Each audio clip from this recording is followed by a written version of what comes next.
Thought Bubble Audio.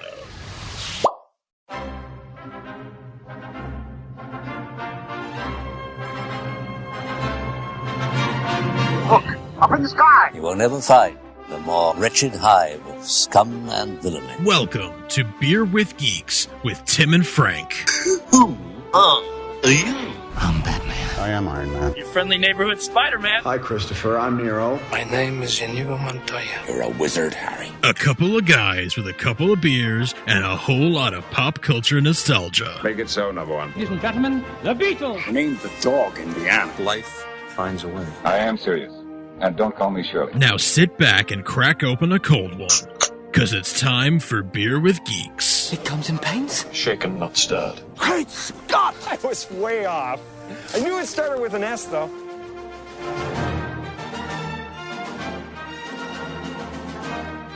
Hi, and welcome to Beer with Geeks, where two geeks geek out with beer. I'm Tim, and with me, as always, is my... Vulcan? I was going to say Vulcan, yeah. I was going to say Vulcan, but I was like, you're not really, because you laugh. No, that's true. Yeah, my science officer, Frank. How are you? Hey, there we how go. are you, science officer, Frank? I'm good, buddy. How are you? Oh, very well, very well. Yeah, science officer stuff. There's 3 nautical light years off the port side is a thing. Mr. Frank, you know what this is. You know, this is not what you're supposed to do. This is We're both really bad at this. Three nautical ropes. three nautical light This years. is nonsense. Well, this is the podcast where Frank and I discuss things that we love, and you probably do too. And so let's sit back and tell me about your beer. Okay. So this is a new one. Never tried this before. This is Dogfish Head Festina. It's their seasonal. It's a limited edition for the summer.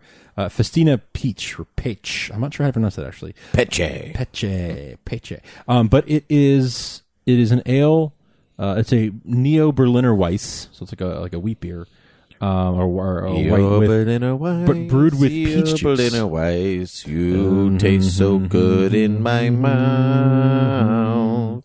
Small and white, clear and bright. You look happy. I was going to say something different about the beer, cool. But that's fine. Anyway, yeah, so it's a Berliner Weiss brewed with peach juice, and it's delicious. It is tart and refreshing. I think that's accurate. It's like my favorite new summer beer. This is really good. This is really good. Too. Yeah, it's not as tart as I thought it was going to be because you said it was tart. The guy at the beer store told me the beer emporium. Yeah. No, the guy at the liquor store told me it's pretty tart, and I was like, okay, yeah, I'll give it a shot. I'll try it. Oh yeah, and I really like it. It only comes in 4 packs. I'm gonna go pick up another one, I think, before it's gone though. This is so good. I'm so happy you bought this. Yeah, me too. Yeah, I like to try new stuff, and once in a while, I'm pretty happy I did. I'm actually gonna keep talking. I'm gonna take a picture of this so I don't forget to buy it. All right. I mean, I guess I could talk and take a picture at the same time. Like I just did. Nonsense. I just did it. Did you? I did. That's you want to see the picture? No, I don't believe you. All right. Well, you know what pictures I did see? What? Moving Pitches. Moving Pitches. Moving Pitches. I just rewatched the 2 J.J. Abrams Star Trek films, Star Trek and Star Trek Into Darkness, because when this released, Star Trek Beyond will release today. Mm-hmm. Filming a few days before. I'll have actually already have seen Star Trek Beyond by the time that this podcast comes out. I probably will have too, actually, yes. Are you going to go on the Thursday? I think I probably will. Oh, good. Text me. I will. Yeah. Yes. It's got, as of right now, Star Trek Beyond, last I checked, was sitting at 91% on Rotten Tomatoes. Everyone says it's insanely fun, and it's like a return to form, and it's if you like the original series, you're going to like this movie. Like I'm hearing really good things. I'm trying not to read 93%. It went up. 3%. It's at 93% as of right now. That's amazing. Yeah, I'm like really, really excited for this movie. Yeah, me too. In a way that like, I hope I don't get let down. But because those first 2 movies, especially the first one, like so good. You know how much I love the first one. So good. Yeah, it's Metacritic only has it at 71%. That's interesting. I never check Metacritic. I only look at Rotten Tomatoes. I usually do too, but lately I've been looking at Metacritic more. That's interesting. Anyway, it's not all reviews are in yet though. They're still forming consensus. Yeah, that's true. So because the film's not out yet, right? So right. Yeah, good point. But yeah, so I saw the 2009 Star Trek. So I was always into Star Trek. Not a huge Star Trek. I was never a Trekker. I was never like really, really into it. Before we even get into that, you say Trekker. I know that's the term we're preferred supposed nomenclature. Yes, that's why I say it. But anytime I hear Trekker, I prefer Trekkie. It sounds more fun to me. Yeah, I guess that's true. Like, I understand, like, oh, you're a Trekkie, push up glasses, whatever. But I think it sounds more fun to be a Trekkie of something that, I agree. like, for Star Trek than, you know. Like, but if they prefer to be called Trekkers, and it was then funny who am because I I was listening to a bunch of like different stuff, and the consensus was, no, I prefer Trekkie. Oh, that's like, funny. Yeah, Okay. it's like a badge of honor kind of thing. It's not so much like, oh no, I'm a Trekker. Don't compare me with those Trekkies. Gotcha. Yeah, it was it was an interesting. I never heard it that way before, but I prefer Trekkie. But we can each say each one. So whoever's listening to this, yeah. So you're not a huge Trekker. I'm not. I never was. But I enjoy a good Star Trek story now and then. I've always enjoyed the original series. I watched a lot of that when I was growing up. I watched. I had a teacher who was obsessed with Star Trek Voyager, so I watched some of that as a kid. Yeah, you've told us before. Yeah, I said it on the podcast. So yeah, she was like obsessed with Voyager, and she named all the kids in the class. She gave them nicknames that were character names from the movie. It was very weird. But she was a nice lady. And so she, introduced me to a little bit of Voyager. So like that was all cool. But then this movie came out and I was like, oh cool, new Star Trek movie. Actually, when I first heard about it, there were rumors that, I think this was like an old script, abandoned script, that it was going to be like, oh, the Enterprise is like a scrapped NASA project that we never heard about. I remember that. Yeah, that was like an early concept, but like that was the rumor that got out that that's what the movie was going to be. And so I was like, I don't want to see like NASA building the Enterprise in the 60s. Like, that's, I don't like that. So I wasn't that excited about it. Actually, I do kind of want to see that, but not as Star not Trek in canon, movie, right? Yeah, yeah, right. I would read that alternate universe. Comic book. Right? Exactly. That's exactly what I would comic do. book. I would read that Elseworlds Star Trek comic book. Yeah, I'd be all over that. Yeah, but as like a canon Star Trek story, no, thanks. No, not interested. Nope. So then I saw the trailer and I was like, wait, this looks really good. Right? Yeah. And then it came out, and it was so freaking good. It was even better than the trailers. It was way better. It was because that first trailer for that first movie was just them building the Enterprise, right? It was teaser. Like shot. It was it was the construction shots of the Enterprise, and you saw it. It was over. And if you weren't a big Trekkie, then it was just it was fine. I mean, it's like the Enterprise, like we all. Right, like whatever. Music, we all know. Star Trek has, I think, the original theme, the next gen theme, the Michael Giacchino themes. Like, it has multiple points where you can point like, all of these were good. Yes, all of these are hummable. Oh yeah, which is almost unheard of. It's true. Almost it's true. Unheard of. Throughout the franchise, it's some pretty amazing music. Yeah. Well, for one franchise to have that many different main title musics and all be different, but all be really good. That's what's unusual. Because I mean, like, Star Wars has great music. I hit my microphone. I was very excited. Very animated. Star Trek has great music across the board, but it's all Star Wars, all one franchise. Like, this is Star Wars. Yes, you know what I mean. This is like, there's been like reboots and relaunches and all this stuff, and the music is constantly like a part of it. It's great. It's great. Yeah. Yeah. I mean, the Giacchino score for that first movie was so good. And I still will listen sometimes when I need to like buckle down and just do some work, like at my job or whatever. When I was in college, I'll put on that soundtrack. I have the expanded deluxe edition that's like 2 or 3 discs, and that'll get me through like whatever project I'm working on. Or I wrote a lot of essays in college listening to that. Oh, I believe it, especially with the where you're just like, yes, I'm typing so furiously. Yes, yeah, this is great. Enterprising young men. Well, let's go back to the first film. One of the greatest opening sequences of a film in the past, I'd say 10 years. With the Narada and the Kelvin and it sets up its universe so perfectly and kicks it off on such a high note. I compare it to the opening sequence of A New Hope. Like, it sets you up on such a breakneck pace right from the get-go, cuz let's be honest here. Star Trek 2009 J.J. Abrams film is basically A New Hope. right? Yeah, I think we've all seen like the videos that show like how Yeah. it's basically the same structure. It's the same structure. It starts with a big space battle, and one ship is bigger than the other ship, and like massively bigger, and everyone's like, "Oh my god, it's huge!" And the farm boy has to embrace his destiny, and then it slows to a snail's crawl in a good way, but like it slows down, and then there's the planet destroying weapon, and like it is that structure. You don't really think about it when you're watching the film, right? But it has that same New Hope structure. But there's no problem with that because it's just the hero's journey. It's just the hero's journey. There's nothing, I want to say there's nothing special to it. A lot of films do it, but it's a proven formula. Yes, and I have no problem revisiting it almost every day. Yeah. Oh, it's so good. It's so good. It's so good. That whole movie is just, it's beautiful. Like I've watched it. I've seen it more than I've seen most movies. Like I've seen it upwards of probably close to 50 times. Really? Like probably close to 50 times in the last 7 years since it came out. Like that's a hell of a lot. I don't rewatch movies very much. No, you don't. And if I do, it's like for the second time. Right. And then there's certain movies that I grew up with and used to watch a lot as a kid, and maybe still watch once a year, 1776, something like that, right? Right. Once a year. But I've seen it many, many, many times. That first couple of years after it came out on DVD. Yeah, I remember you watching it a lot. To yeah. death. And I saw it like four times in theaters.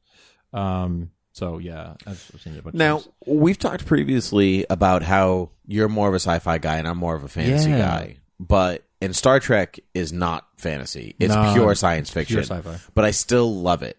And so, but I'm curious from your point of view, why do you think I love Star Trek so much, even though it's not fantasy per se? I'm gonna guess because I do love science fiction, and I don't want to be like it's not like all you swords don't and sorcery. I yeah. love science fiction, and I do pinpoint a lot of it. I just it's sometimes it depends on my mood or the particular type of world. But Star Trek is one that I particularly love. The world's universe, I guess. So the thing about Star Trek is that, especially classic Trek, is it's Gene Roddenberry's outlet for philosophy, right? He always teaches a lesson. It's always a parable. Every episode is a parable. That's right. And every movie even is sort of there's some kind of a parable to it. But Captain, what does it mean to be human? Right. Yeah. Right. There's like that kind of stuff. Always. It's always exploring the human condition, right? And all that kind of stuff. So I think that probably might be a piece of it that appeals to you a lot. I think the idealized, like, it's the future and there's no more wars and there's no more money. There's no more money, right? Yeah. All these things, like, we're just an idealized humanity. The capital of Earth is Paris, and like it's just we have this beautiful, perfect society of shiny, happy people. And the only time war happens is out in the neutral zone. Like that's that kind of stuff. That's a great future to. And, those are all the reasons that I do love it. I've said it before, and I'll say it again. Man, do I love being a turtle. I thought you were going to say being a turd, and I was like, okay, that's me. No. But give yourself more credit than that. Ninja Turtles 2, The Secrets from the Ooze. Man, I've said it before, and I'll say it again. Man, do I love being a turtle.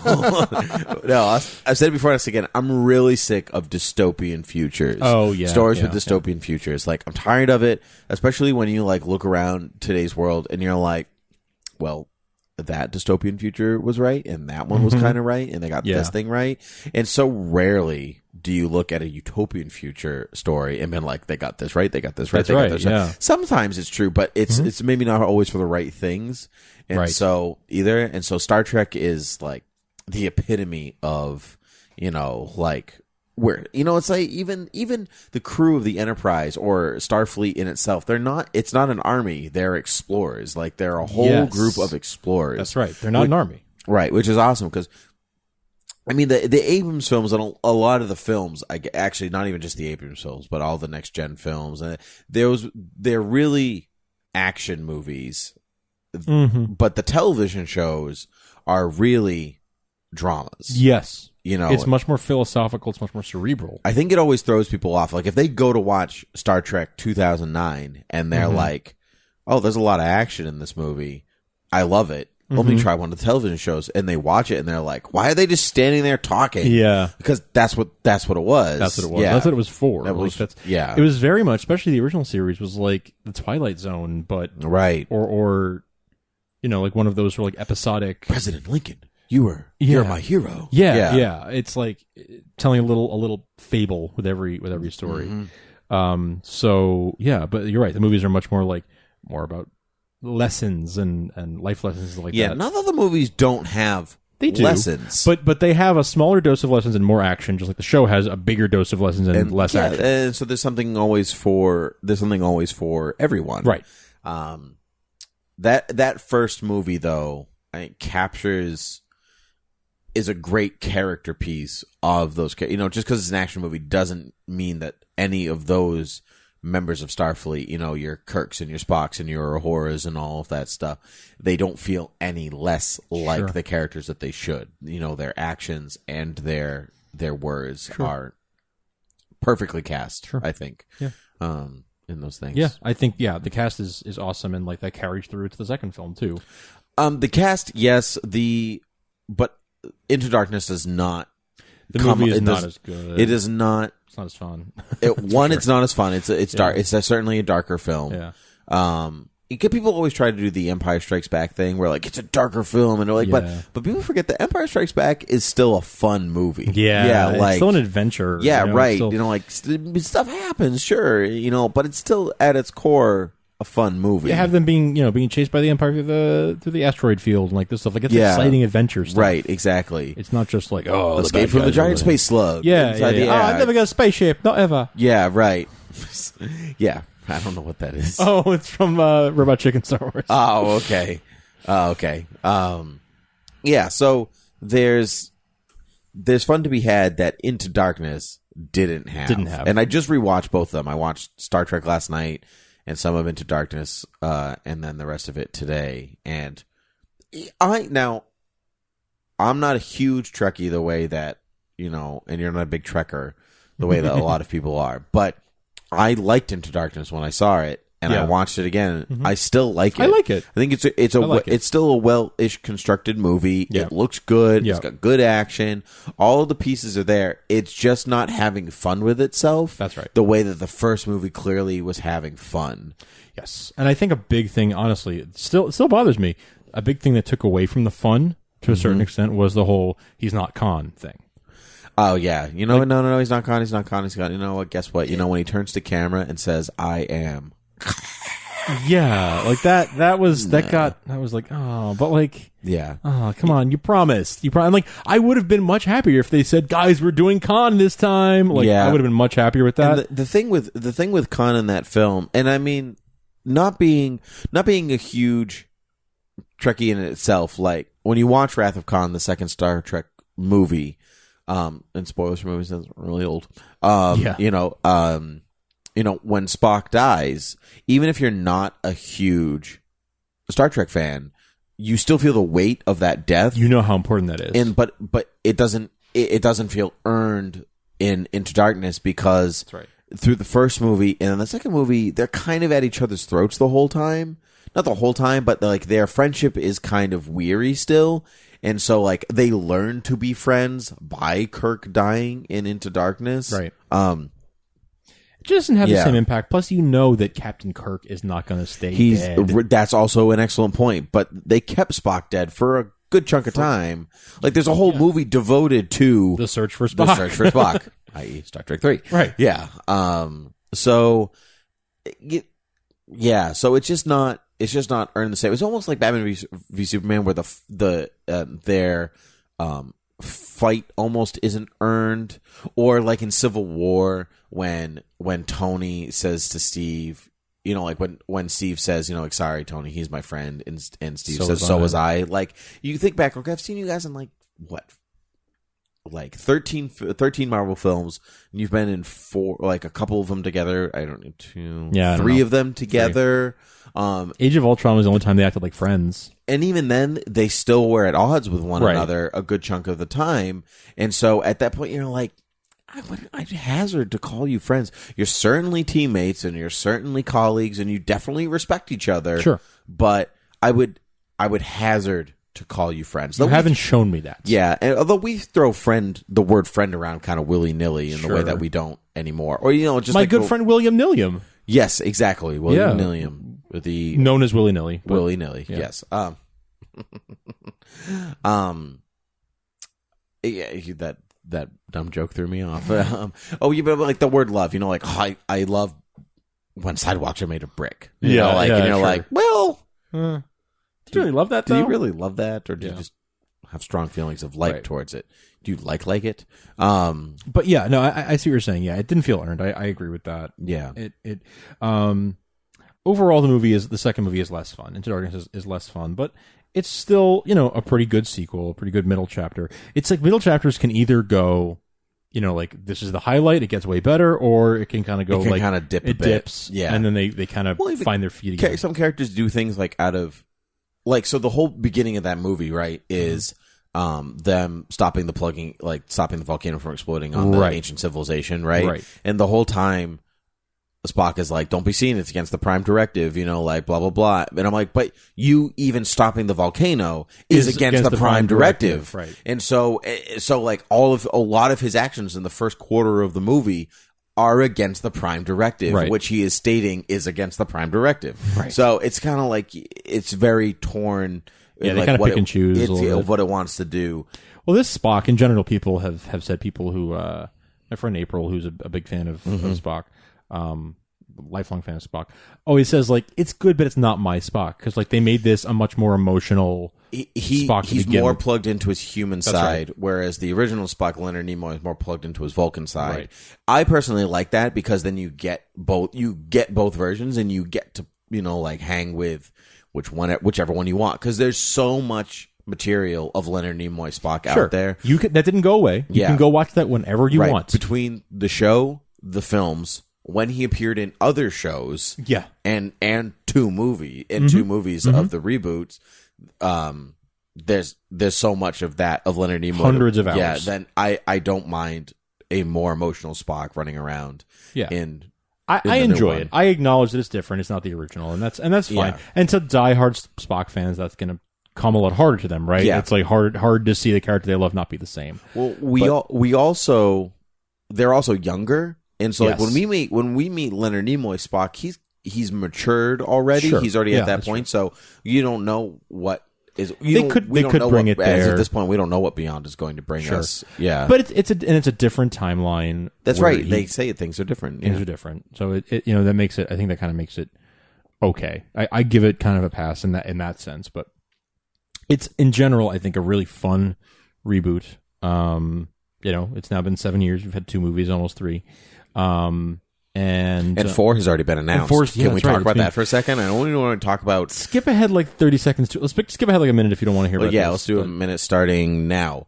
Star Trek 4 has already been announced, like confirmed. We're making Star Trek 4 starring Chris Hemsworth, reprising his role as George Kirk from the first Star Trek film. Right. That was his first cinematic role. I know. Yeah, it's crazy. And then, like, the next year he was Thor. Yeah, that's crazy. Because I remember when he was cast as Thor, and everyone was like, "Oh yeah, Kirk's dead. That makes a lot of sense." Right. Yeah, I remember that too. Yeah, it was real good. And I was like, "Oh, he's Australian? Whoa!" Yeah. Well, I remember watching Star Trek 2009 for the first time. I was like, "Who is that guy?" He's captivating. He's very captivating. Yeah, he is. I love Chris Hemsworth. He's great. That's true. I'm very excited for that. Me too. I know some part of it might feel like we're on like. It's Chris Hemsworth and he's a star. We should get him and all. Yeah, but I don't care because I love the idea. They'll probably do time travel, I'm guessing. Yeah, of course. Yeah. But really cool. I love the idea of the team up. Me too. Yeah, that's cool. Yeah. All right. I think that's the end of our minute.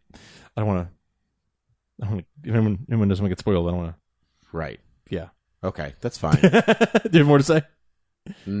No, it's fine. Give it another 30 seconds. No, it's fine. I'm good. Don't do it. Yeah. Don't do it. Don't open Pandora's box. You might miss something important. Uh-huh. Yeah. Man. Yeah. I'm really excited. So, Justin Lin directing this movie, written by